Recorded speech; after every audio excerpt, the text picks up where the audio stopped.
Welcome to Lyfe Campus, and thank you very much for joining me today. Here at Lyfe Campus, as you know, our one and only goal is to empower your future. We want to give you information, advice, guidance, and all the tools and resources that you need to make those life-changing, informed decisions. And I promise you that on this platform, we'll be joined by industry experts, people who have traveled the journey already, and they've got the information, the advice, and they've got the insights into the fields that we are interested in. And I'm very excited today. We are going to be joined by our very first guest on the platform. I know in episode 1, I said that we'll probably have our first guest in episode 5, but things have moved in the right direction. And today we have our first guest. So, without wasting any more time, we'll bring on our guest, Mr. Farai. Thank you very much for joining me today. I know you're a busy man. Appreciate you being on the platform today. I want you to introduce yourself to the viewers, to the listeners. Tell us what you do, how long you've been doing it. All right. Thank you very much, Ezra. My name is Farai Mataranika. I'm a quantity surveyor, and I've been in the industry for the last 10 years. So I'm just here to tell you about routes to entry into becoming a quantity surveyor, the career path that I've been on, and any further information I can give on that career. Thank you, Farai. Quantity surveying is not one of those common professions where when you're growing up, you say you want to be a teacher, I want to be a doctor. How did you get into this field? And actually, let me ask you this. When you were growing up, when people were asking you, what do you want to be when you grow up, what was your answer?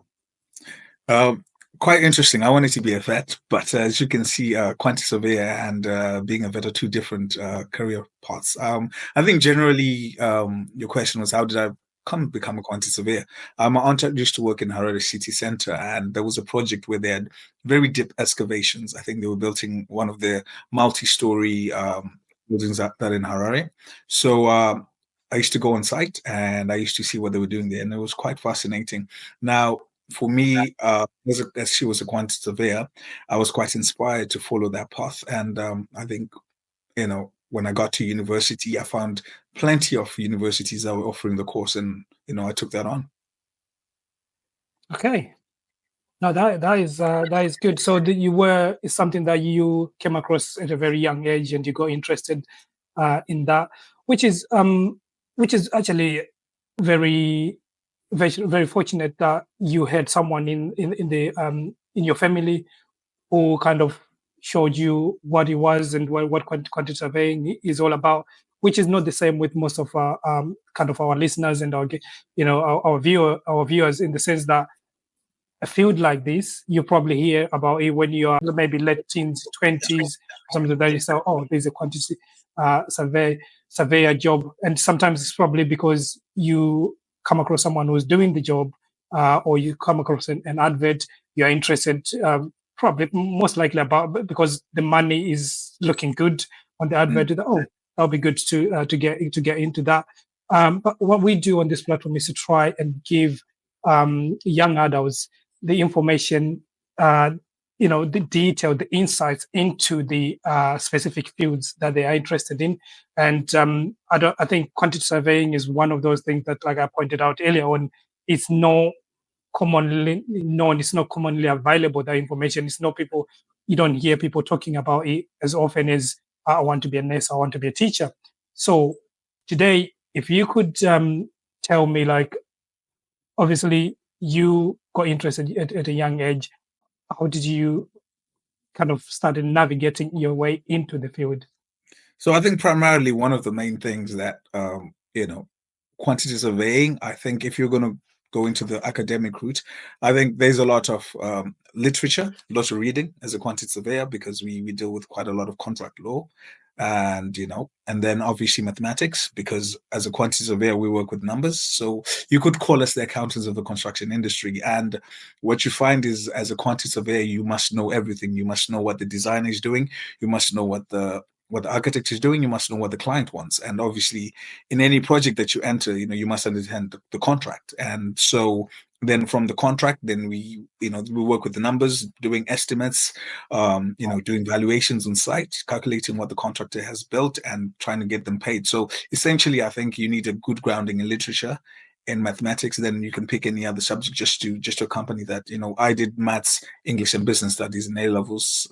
So that's what took me to it. Then obviously went to university, Nottingham-Trent University. I think it's one of the three that I would say would be in the United Kingdom that sort of provide the best footing. So it's Reading University, Brooks University, Oxford, and Nottingham-Trent. Those are the three that I sort of looked at as I was looking for pathway into the industry.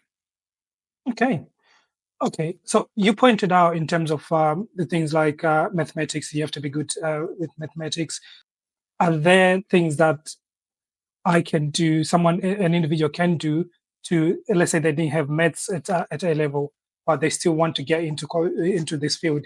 Is that still possible? I would say that the benefit would be to do an apprenticeship, but I think apprenticeships are more sort of aligned with the younger audience. People maybe just finished college, 16. You go into an apprenticeship, and I think there are two pathways generally. It's the academic route going to university, or it's the apprenticeship.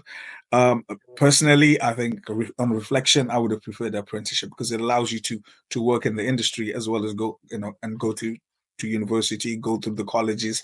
So you sort of get an advantage of practical and sort of academic knowledge, as opposed to university where you start off with academics, then if you're lucky enough, you get a 1-year placement where you get sort of the practical experience. But generally speaking, I think those are the two routes that I'm aware of. And obviously, it just depends. With university, you can go and do the quantity surveying degree, or quantity surveying with construction management, or just a construction management degree, and then you build up from there. Okay. So once you have a degree, can you then go and say, well, I'm a quantity surveyor now, so can you give me a job? Or are there any other qualifications that you need on top of having completed a degree? Well, so generally, if you're aware, there's sort of many professional bodies, that we have within the sort of construction industry, but the two key ones are the RICS and the CIOB. So the Royal Institute of Chartered Surveyors and the Chartered Institute of Building.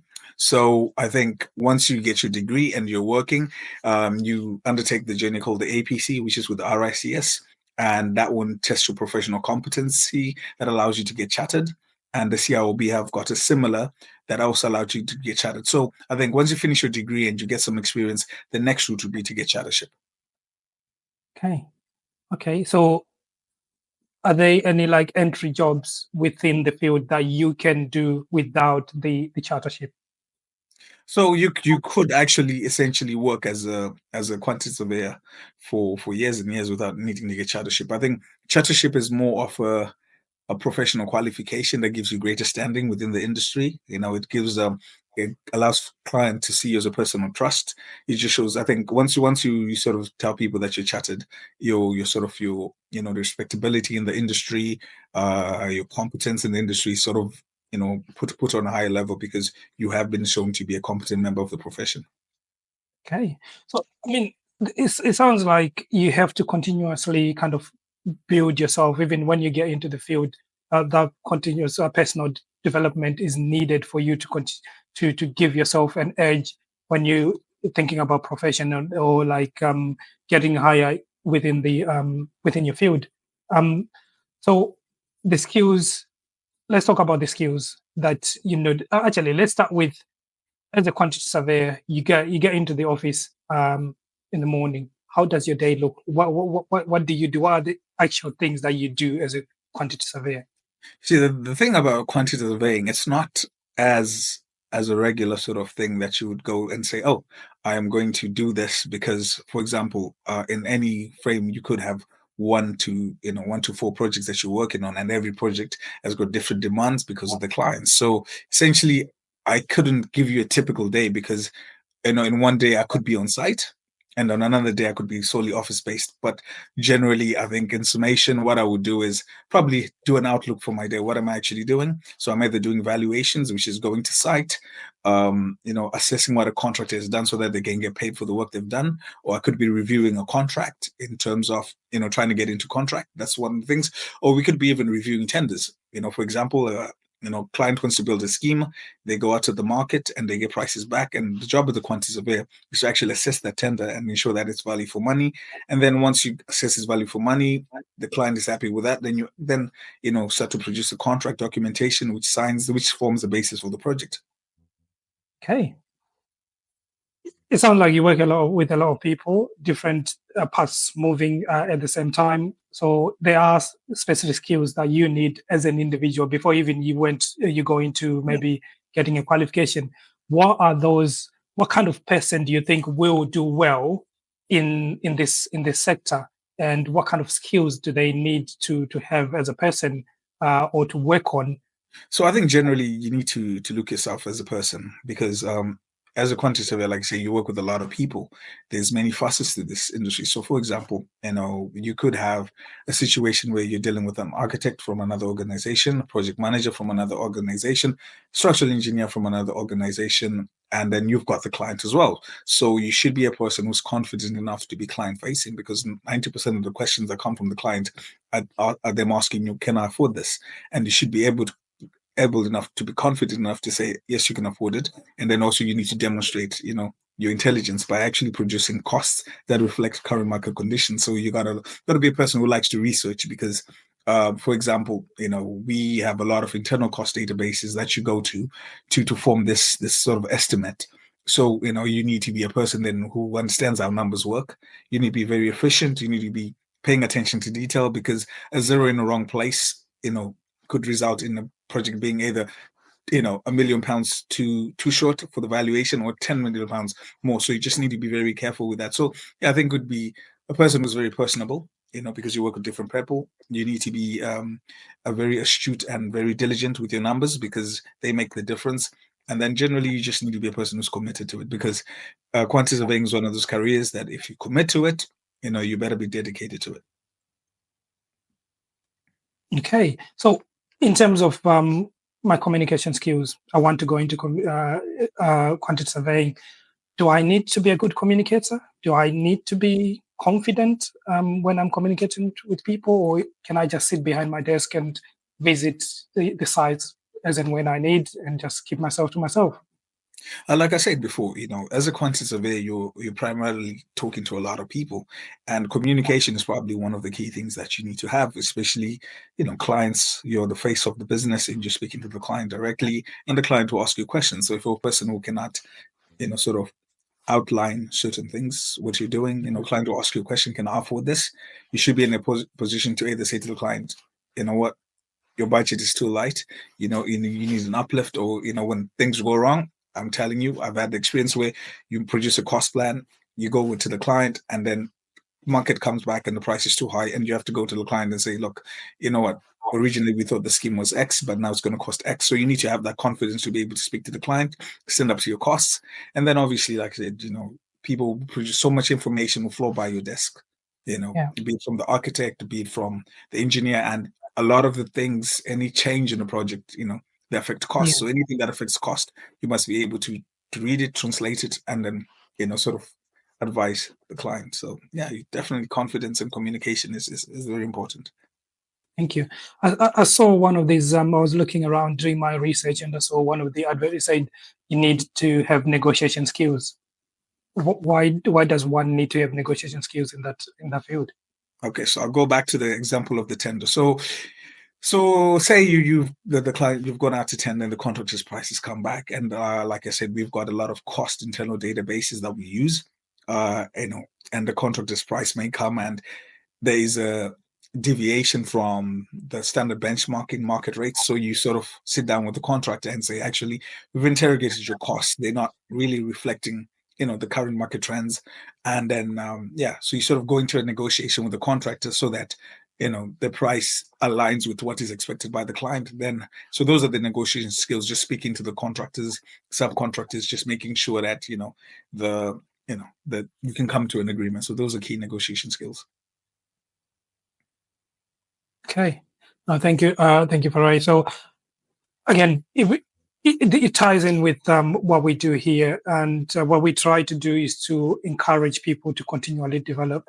And in my last episode, I was giving people like 5 courses that they can do to start working on their personal development, things like communication, negotiating, and just how to manage your career, how to plan for your career goals and stuff like that. And it seems like these are the things that falls into when you're looking to go into this field. You need those skills, you need those that confidence, you need to be able to communicate, to negotiate with people. And this is why we lean to people like you who have already traveled the journey, and you know what exactly we need to do to get into those fields. So with that in mind, if someone is thinking about going into the field of quantity surveying, what advice would you give them? In terms of like they want to start from scratch, they're 18, they're just thinking about getting into their career. You mentioned things like apprenticeships. You also mentioned the traditional route of going through the degree thing. But is there anything else that they need to start thinking about? And what advice can you give them to say, okay, in this career, these are the things that you need to know before you make an informed decision? The whole point of this platform is to allow or to enable individuals to make informed decisions. Because in my career, I've come across a lot of kind of individuals who have taken one route, and 2 years down the line, they've realized that, oh, they didn't know enough about the route, and they don't like that career, so they have to kind of come back. So that's what we're trying to do today, to just to highlight as much as we can about the field of quantity surveying, so that when someone is listening, they can decide, okay, maybe this is for me or this is not for me. So any advice that someone can actually sit down and start thinking, okay, what do I do Okay, now? so I think the first thing is, before you even go into the field, you need to determine whether you want to do the university route or the apprentice route, because those are fundamentally form, what you like. So then after you've considered that, then you qualify, then you need to make an option. There's two sort of parts, essentially. There's the main contracting, and then there's a consultancy. So main contracting is more of, where you are doing the nitty gritty, you're primarily based on site, and that one is quite more workload heavy. Or you could do consultancy, which is whereby you're most likely dealing as a face of the client. So you're dealing with the client on that basis. And I think as a person, you need to make sure that, do you want a place where you're in the detail, or do you want to be dealing with the client? And I have actually done both routes. So I started off in consultancy, then I went to main contracting, then I moved back to consultancy, and I found that I got quite a lot of good experience in both. But where I learned the most was probably main contracting, because I was in the detail more, So essentially, I think people just need to make a choice. What do you want to do? Then from there, then you make a decision. Do you want to be a quantity surveyor and stay as a quantity surveyor, or do you want to get your professional qualifications? My recommendation is always do your professional qualifications. Depending on your experience, it could take between 1 to 5 years for you to be fully qualified with the RICS. And once you get that qualification, the world is your oyster. So I think those are the three things: university choice, then the sort of either main contracting or consultancy, then do I want to get the qualifications? Those are the three things that I'll focus on. Okay. And time, like I said, between 1 to 5 years, you could work through from being a graduate to getting chartered within 5 years, depending on the Within time. 5. Yeah. Okay. All right. No, that's really good to know. So let's talk about because I saw on your profile on LinkedIn that you are a manager as well. I can't remember what the title did Managing say. quantity. Yeah. So what does that mean? So essentially, depending on company. So I think you start off as a placement student, and then from placement student you become a graduate quantity surveyor, then you become an assistant quantity surveyor, then quantity surveyor, senior quantity surveyor, managing quantity surveyor, where I am. Then you go to associate director quantity surveyor, then you become a director of construction. So those are but this is just based on the business that I work in. Each and every company have got different titles for these roles, but essentially those are the stages of that. So managing quantity surveys, generally you are in charge of a team. You manage a team of people whilst you're also undertaking your duties as a quantity surveyor. Okay. So that came as progression within the organization for you to get to where you. So does that include? Do you interview people? Do you recruit people into the organization? Are you Generally, I think I do interview people, but the final say of so obviously the business creates a case for we need somebody in this position. Then we create a job advert for the position, and then once that's created, then if we're going out for interviews, then I'll be involved in the interview process. Okay, that's really good. So tell me about the someone who's trying to get into the field. They have an interview. How do they prepare for the interview? Any tips in terms of like preparing for the So interview? what I would advise is know the industry. Know what a quantity surveyor does, because that's fundamentally important. Because the first question I ask you is, what do you expect to do on the first day as a quantity surveyor? So you should be able to know, the role of a quantity surveyor. You should know, the facets of quantity surveying. So, like I was talking about, measurement, taking off, knowledge of contracts. So those are the things. Then also just know projects. Just be familiar with what the business does.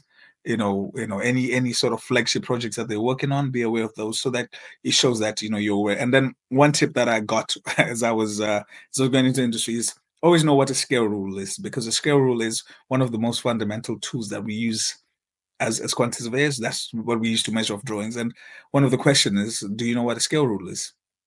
Right. So the only other thing that I was very curious about when I was going through these kind of the job adverts that I've been looking and doing my research, I wondered the impact of AI into this in your field. Everyone are going to different meetings these days, and it's very rare where you come out of a meeting and no one has mentioned AI. How is AI impacting your field? I think generally where we're finding AI being impactful is in BIM, so building information modeling, whereby they create a model of a building or a structure that's to be constructed, and then I think you can then use AI to sort of give you an indication of quantities of certain elements. Advantageously, at the moment, we do not see that. And as a quantity surveyor, I haven't come across a situation where AI is sort of influencing how I do my job. Probably, even for example, if I was to do evaluation, I go on site, I do the evaluation, and I come back to the office. It's very difficult to allow AI to measure work that's been done on site if you're physically not checking it. So I think AI can do wonders in the construction industry. It can simplify, measuring. It can simplify doing cost plans.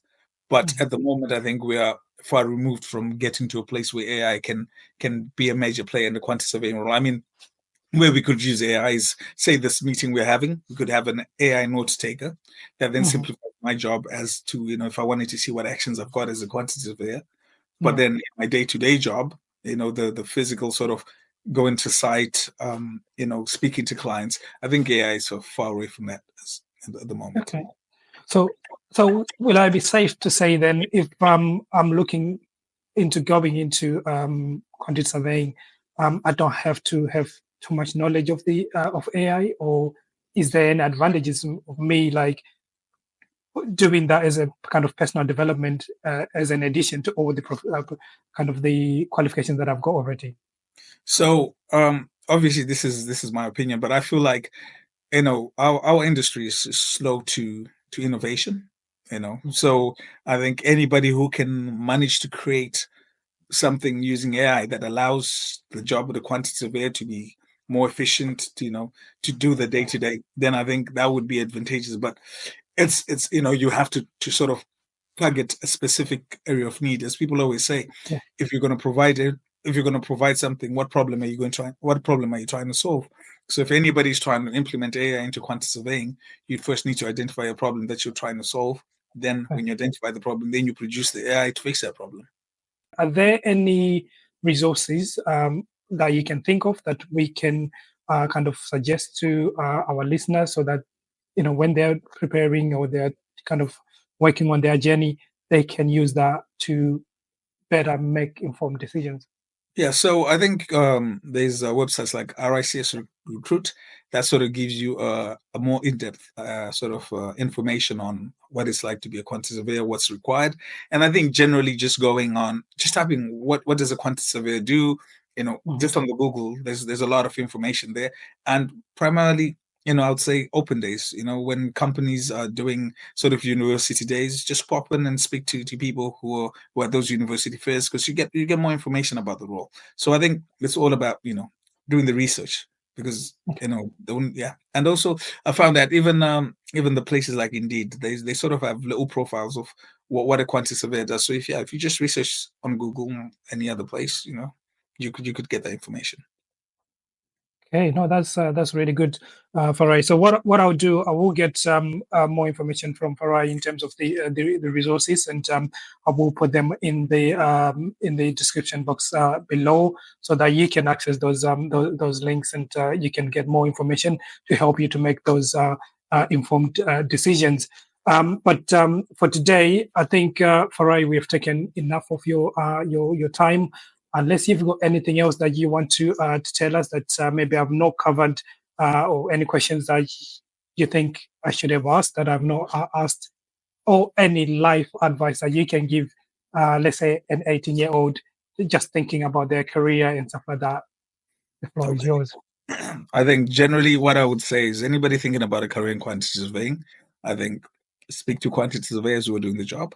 They can sort of give you the perfect route to the industry. Then just be passionate about it. It's one of those long existing careers that have been there for time. It's just that it's probably called something else. You could quantity surveyor, cost manager, so just be aware of what the job entails, and before you start the job on day one, know exactly what the expectations are, know exactly what you'll be doing, because like you said, you don't want to be into a role 2 years and still don't understand what a quantity surveyor does. So this is primarily very important. And then now finally just want to say thank you for taking your time, actually allowing me this opportunity to speak. This is the first time I've spoken about being a quantity surveyor, and hopefully I inspire somebody. And obviously on my LinkedIn, Farai Mataranyika. If you want to speak to me about anything, just message me, and then I can help the best I can. No, thank you very much. And I'm glad you said that, Farai. I think what we are trying to do as well going forward is to have kind of mentors, people who can, a mentorship program, people who can, professionals who can help our young adults, or even, mature people who are looking to get into this field, can reach out, ask questions, and, get their help them in their journey. So if it's something that you're open to, then I will reach out to you after this, and we can go into that and work on that. We have a website that there will be more information on the website, lifecampus.com. If you visit that, there will be kind of a guide that myself and Farai will work on to put together for you guys into how you can get into quantity surveying, and also all the resources that you can get out there. So it will be there for you. Just visit the website, and you'll find the information that you need. So, Farai, thank you very much. And yeah, hopefully you will be back with us. And just to let you know, guys, as well, I think Farai will definitely be back with us, because there is another side to Farai that I have not said. He's also a businessman. So we will be asking Farai at some point to join us, to talk to us about how you can start side hustles, because we are all about getting ourselves better. I started last week. We started a journey on being self-made, and the whole thing is about working on yourself. And we were looking to grow a community of lifelong learners, people who are looking to focus on personal development, and they're looking to be better today than they were yesterday. And one of those things that you can do is to continue to work on yourself. And Farai has been doing a side project that is going really well. And one day we will be asking him to come back and give us advice and guidance on how we can also go through that process. So thank you very much, Farai, and yeah. Thank you for your time, Ezra. Really, really a pleasure and really honored to be here. Thank you so much. Thank you. Cheers.